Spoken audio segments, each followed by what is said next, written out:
Hello everyone and welcome back to the channel. Glad you could join me today.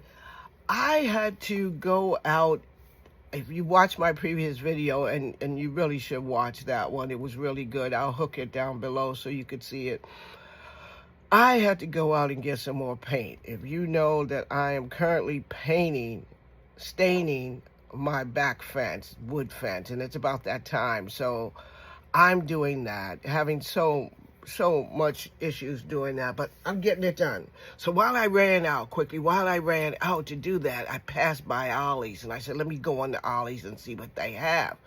So when I went in Ollies, I found something that was really pretty neat, and I'm gonna hook the video onto this to show you. I just wanted to do a quick intro and say to you all, thank you for joining my channel. Thank you for following me and enjoying the kinds of things that I do on my channel.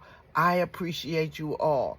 This item that I found, which is a cart, it's at Ollie's and it's $14.99. It's similar to, they had it set up in the store. It's similar to what we've been buying, our carts that we buy at Michael's. But the only thing, it has like a tall handle on it. And I didn't look at it that closely to see if you could take the handle off. But who needs the handle off? It's a storage cart. It's just like the ones we have at Michael's.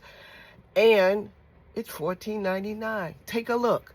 Talk to you all later. Don't forget to take care of yourselves. Give this video a thumbs up. And I'll see you all in my next video. Bye now.